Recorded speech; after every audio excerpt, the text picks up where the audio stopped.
പശ്ചിമേഷ്യൻ യുദ്ധഭൂമിയിലെ ഇറാന്റെ ആ വജ്രായുധത്തിന് മുന്നിൽ പിടിച്ചു നിൽക്കാൻ കഴിയാതെ ഇസ്രായേൽ അക്ഷരാർത്ഥത്തിൽ പകച്ചു നിൽക്കുകയാണ്. അതേ, പറഞ്ഞു വരുന്നത് അതിനെക്കുറിച്ച് തന്നെയാണ്.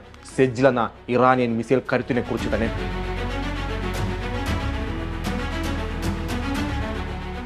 ഇറാനെ സംബന്ധിച്ച് ഇത് വെറും ഒരു മിസൈൽ മാത്രമല്ല കേട്ടോ, അവരുടെ സൈനിക കരുത്തിൻ്റെയും സാങ്കേതിക വിദ്യയുടെയും ശക്തി പ്രകടനം കൂടിയാണ്. അമേരിക്കയുടെയും ഇസ്രായേലിൻ്റെയും അതിനൂതന പ്രതിരോധ സംവിധാനങ്ങളെ വെല്ലുവിളിച്ചുകൊണ്ട് ആകാശത്ത് അഗ്നി നൃത്തം ചവിട്ടുന്ന ഈ മിസൈൽ എങ്ങനെയാണ് യുദ്ധക്കളത്തിലെ സമവാക്യങ്ങൾ മാറ്റി എഴുതാൻ പോകുന്നത്? എന്താണ് സെജ്ലിനെ ഇത്ര മാരകമാക്കി മാറ്റുന്നത്? പരിശോധിക്കാൻ നമുക്ക് വിശദമായി. 1990കളുടെ തുടക്കത്തിലാണ് ഇറാൻ സ്വന്തമായ ഒരു ദീർഘദൂര ബാലിസ്റ്റിക് മിസൈൽ എന്ന ലക്ഷ്യത്തോടെ സെജ്ലിനെ രൂപകൽപ്പന ചെയ്യാൻ ആരംഭിച്ചത്. പൂർണ്ണമായും ഇറാനിൽ തന്നെ വികസിപ്പിച്ചെടുത്ത ഈ മിസൈൽ 2008 കേട്ടോ ആദ്യമായി വിജയകരമായി പരീക്ഷിച്ചത്. അഷോറ എന്നൊരു പേര് കൂടി ഇതിനുണ്ട്. പഴയ തലമുറ മിസൈലുകളിൽ നിന്നും വ്യത്യസ്തമായി 2 ഘട്ടങ്ങളുള്ള, അതായത് 2 സ്റ്റേജ് പ്രവർത്തന രീതിയാണ് ഇതിനുള്ളത്. ഇതുതന്നെയാണ് ഇതിൻ്റെ പ്രഹരശേഷിയെ മാരകമാക്കി മാറ്റുന്നത്. 18 മീറ്റർ നീളവും 1.25 മീറ്റർ വ്യാസവുമുള്ള ഈ ഭീമൻ മിസൈലിന് 23,600 കിലോഗ്രാം ഭാരമാണുള്ളത്. സെജ്ലിനെ ശത്രുക്കൾ ഭയപ്പെടാനുള്ള പ്രധാന കാരണം ഇതിൽ ഉപയോഗിക്കുന്ന ഖര ഇന്ധനവുമായി ബന്ധപ്പെട്ടതാണ്.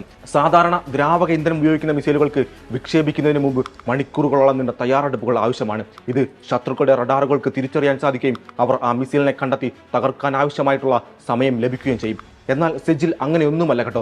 സോളിഡ് ഫ്യൂൽ ആയതുകൊണ്ട് തന്നെ ഇതിൽ ഇന്ധനം വേഗത്തിൽ നിറയ്ക്കാൻ സാധിക്കും. അതുകൊണ്ട് തന്നെ വളരെ വേഗത്തിൽ തൊടുത്തുവിടാനും കഴിയും. വെറും മിനിറ്റുകൾക്കുള്ളിൽ ഇത് വിക്ഷേപണ തറയിൽ നിന്നും കുതിച്ചുയരുകയും ശത്രു വിരൽ ഞൊടിക്കുന്നതിന് മുമ്പ് തന്നെ ലക്ഷ്യസ്ഥാനം ചുട്ടു ചാമ്പലാക്കുകയും ചെയ്യുമെന്ന് സാരം. പ്രതിരോധ വിദഗ്ധർ സെജ്ലിനെ വിളിക്കുന്നത് ഡാൻസിംഗ് മിസൈൽ എന്നുകൂടിയാണ്. എന്താണെന്നല്ലേ കാര്യം? ഈ മിസൈൽ അതിന്റെ സഞ്ചാരപഥത്തിന്റെ ഉയർന്ന ഘട്ടത്തിൽ വെച്ച് അതിവേഗത്തിൽ ദിശ മാറാൻ ശേഷിയുള്ളതാണ്. അതായത് ഇസ്രായേലിന്റെ അയൺ ഡോം അല്ലെങ്കിൽ അമേരിക്കയുടെ പ്രതിരോധ സംവിധാനങ്ങൾ മിസൈലുകളെ തകർക്കുന്നത് അവയുടെ പാത മുൻകൂട്ടി കണക്കാക്കിയാണ്. എന്നാൽ സെജ്ൽ ആകാശത്ത് വെച്ച് തന്നെ ദിശ മാറുന്നതോടുകൂടി ഈ പ്രതിരോധ സംവിധാനം വെറും നോക്കുകുത്തിയായി മാറും. 700 മുതൽ 1000 കിലോ വരെ സ്ഫോടക വസ്തുക്കൾ വഹിക്കാൻ ശേഷിയുള്ള ഇതിന് 2000 കിലോമീറ്ററിന് മുകളിലാണ് ദൂരപരിധി. അതായത് ഇറാന്റെ മണ്ണിൽ നിന്നും തൊടുത്തുവിട്ടാൽ വെറും 7 മിനിറ്റിനുള്ളിൽ തെല്ലവീവിനെ ചാരമാക്കാൻ സെജ്ലിനു സാധിക്കുമെന്ന് സാരം. അമേരിക്കൻ ഇസ്രായേൽ സഖ്യത്തിന്റെ ആധുനിക ആയുധങ്ങൾക്കും അപ്പുറം സാങ്കേതിക വിദ്യയിൽ ഇറാൻ വളർന്നു കഴിഞ്ഞു എന്നതിന്റെ തെളിവ് കൂടിയാണ് സെജ്ൽ എന്ന ആ അത്യുഗ്രൻ മിസൈൽ.